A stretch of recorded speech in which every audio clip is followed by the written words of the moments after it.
Welcome to Recurring Insight. It's the beginning of your upkeep, so it's time for another episode. Today, we'll be looking at Turbo-Naus decks. I'm your host, Michael, and before we begin, I have a short announcement. For Christmas, and as a thank you for getting Recurring Insight to over 200 subs, I'm running a giveaway for a $25 TCG Player gift card. Stay tuned to hear more about it. Now let's dive in. The three decks we're looking at are Mad Farm by RiverMayCry, Bad Korvold by Cocoloco, and Abzan Farm by Leptys. Turbo-Naus decks are proactive and look to take the already broken ad nauseam and push it to the max. Tymna is extremely effective in this type of deck. She is lifelink to aid ad nauseam and provides consistent card draw, which is vital for decks that are built to combo off early. Bruce and Ikra serve similar purposes.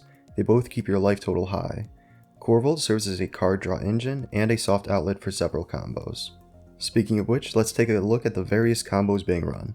The two red decks run Dualcaster Mage, which combos with Twin Flame. It's a simple 2-card combo, but if you want to increase the consistency, you can also run Heat Shimmer. The two white decks run Angel's Grace, which works very well with Ad Naus, and combos with Sickening Dreams, as you can discard the cards from a fat Ad Naus and protect yourself with Angel's Grace. They also run what Leptys calls the Schrodinger's Cat combo. It is strange that Abzan Farm doesn't run Dance of the Dead, as it's comparable in quality to Animate Dead. The combo is useless without an outlet. The Abzan and Martyr decks each run an active outlet and a passive outlet. Goblin Bombardment is better than Blasting Station, as it's cheaper and isn't affected by Collector Roof and similar Stax pieces, but Abzan Farm doesn't have access to it. Corpse Knight has synergy with the Scrollcraft combo, but Mad Farm has no reason not to run Zulaport Cutthroat, which has a less restrictive casting cost. As I already mentioned, Earthcraft and Squirrel's Nest make it into Abzan Farm. Unlike the Dualcaster combo, the Squirrels aren't hasty, so it helps to have an outlet. Fortunately, the same outlets for the Schrodinger's Cat combo can be used for the Scrollcraft combo. Korvold doesn't have access to Angel's Grace or Leonin Relic Warder, and instead runs the Broken Goblin himself. Corpse Dance lets you repeatedly recur Dockside after sacking it to Skirk Prospector or Viscera Seer. I'm confused regarding the exclusion of Temur Sabertooth. It requires Dockside's ETB to make one less treasure than would be needed with Viscera Seer, and would provide redundancy. It's not as versatile as Corpse Dance, but I would still run it. Korvold serves as a soft outlet for this combo, letting you draw your deck, but a finisher is still needed. Korvold has no lack of finishers that also serve their own purposes. Deathrite Shaman can be used with Finale of Devastation and Eternal Witness if you're in your second main phase. If you've still got combat left, Finale of Devastation can pump your own creatures for lethal. Eternal Witness can also be used to loop Praetor's Grasp, though Praetor's Grasp can also be used to steal another combo. Mayhem Devil is less versatile, and Grinding Station even less so. However, Grinding Station synergizes well with Underworld Breach. Korvold doesn't have access to Brain Freeze, but it makes do despite that because Breach is busted. Grinding Station and Wheel of Fortune both combo with LED. Grinding Station also combos with any mana positive or neutral rock, but Wheel of Fortune only works with LED. Grinding Station can generate tremendous amounts of mana with mana positive rocks, but Wheel of Fortune is a better card overall. Stitcher Supplier also works with Burnt Offering and Culling the Weak, although Culling the Weak is much better as it goes mana positive. The interaction is lackluster, especially the removal. The two green decks both run Abrupt Decay because it's one of the best removal spells in the format. However, it is strange that only Abzan Farm runs Assassin's Trophy, as Abrade makes it into Korvold, and I'd run Assassin's Trophy over Abrade any day of the week.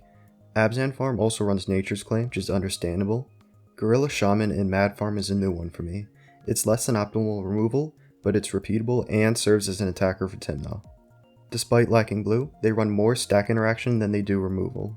The green decks all run Veil of Summer, as it's a great anti-counter spell. The white decks run a lot of silence effects, as it protects Ad Naus and their combos. It's interesting that Korvold doesn't run Hope of Jirpur, as it's the only silence effect that it can run, and it has sacrifice synergies. The red decks run Pyroblast and Red Elemental Blast. Not much to say about these. They're an auto-include in just about every red deck. Korvold runs Autumn's Veil and Deflecting Swap. I would have expected Mad Farm to run Deflecting Swap as well, but it doesn't look like the deck has been updated for several months. In place of Autumn's Veil, Abzan Farm runs Orum's Chant. It is somehow both broader and narrower than Autumn's Veil, and the choice really comes down to your meta. The card draw is very lackluster, as they all have an engine in the command zone. As you may have gathered from them being Turbo-Naus decks, they all run Ad Naus. The two green decks also run Peer into the Abyss. I would have expected it to make it into all of the decks. However, Mad Farm doesn't have access to green, so it does have a worse ramp suite, but with a number of ramp and rituals being run, it should still be doable. Both red decks run Wheel of Fortune for obvious reasons. The two white decks run Dark Confidant and Scroll Rack. Dark Confidant is a slow Ad Naus, and Scroll Rack has a great synergy with Ad Naus. Korvold doesn't have the synergy with dealing combat damage that Tymna does, nor does it have the life gain of white, so I can understand not running Dark Confidant even if I wouldn't make the same choice. Escape to the Wilds is interesting. It has a 1-to-1 ratio of mana to cards, which is less than I would expect of 5 mana, but it does let you ramp as well. In most decks, I'd say this is trash, but Korvold runs an enormous amount of ramp, so it can get away with it.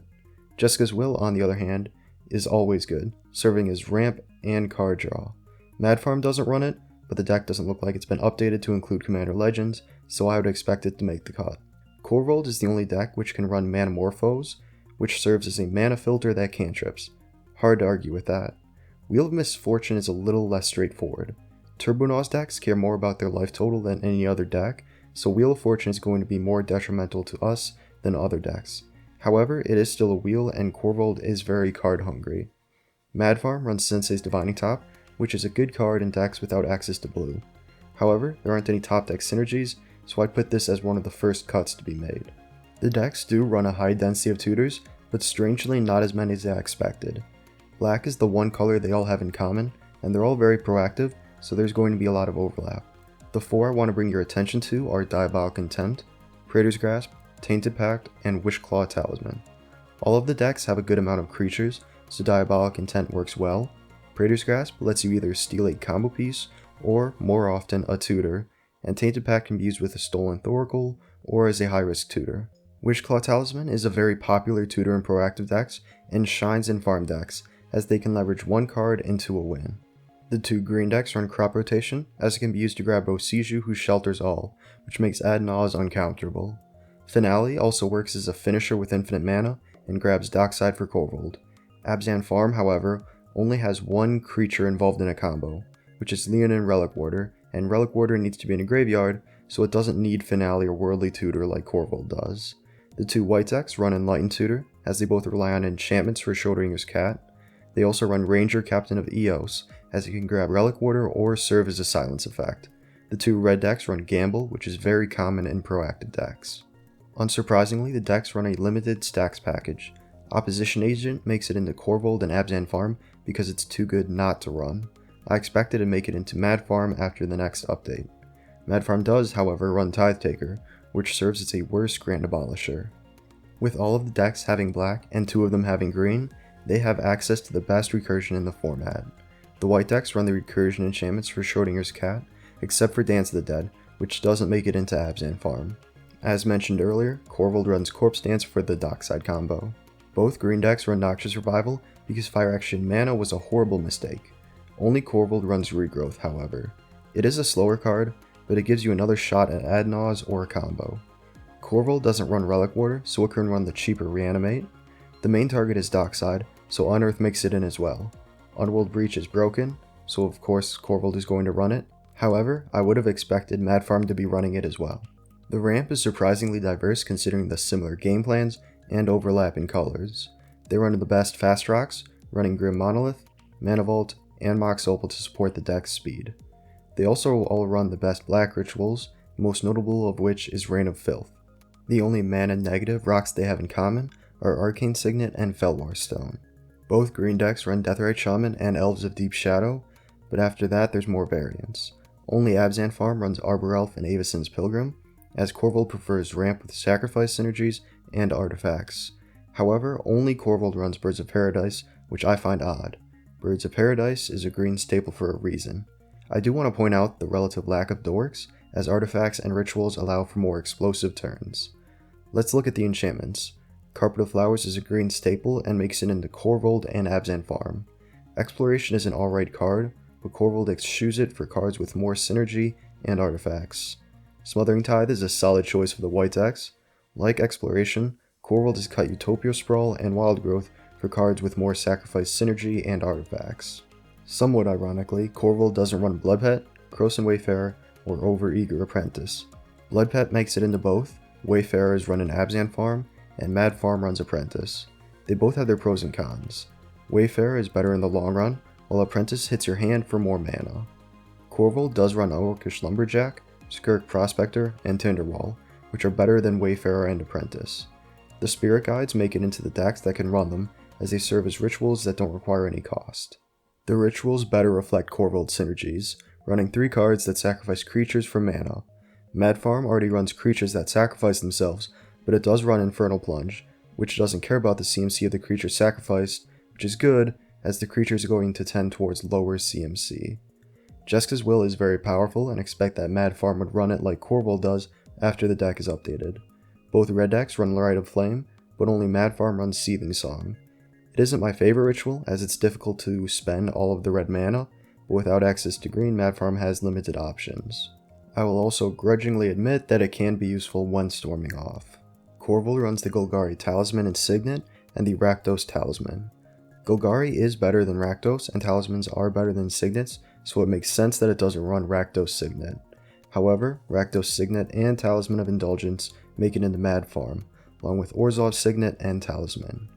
Abzan Farm is noticeably absent in this section, as it runs the enchantments. It's a bold choice, and I see the merit in the cheaper enchantments that avoid most Stax pieces. Looking at the bastardized Black Lotuses, LED only sees play in Korvold as a combo piece. Jeweled Lotus, however, sees play in Korvold and Abzan Farm, and I believe it would be included in Mad Farm after it's updated. Finally, we have Weathered Wayfarer, which makes it into Mad Farm because he can grab Bosiju. However, it is a slow piece of ramp that isn't really ramp at all, and it's a poor attacker for Tymna, so I understand it being excluded from Abzan Farm. Then we have the miscellaneous cards that don't fit into one of the previous categories. As the decks lack blue, discarding is a form of interaction that Mad Farm and Abzan Farm both take advantage of. Only Mad Farm runs Cabal Therapist, while the other 2 see play in both decks. The 2 white decks run Angel's Grace, Children of Corliss, and Sarah's Ascendant for their synergy with Ad Naus.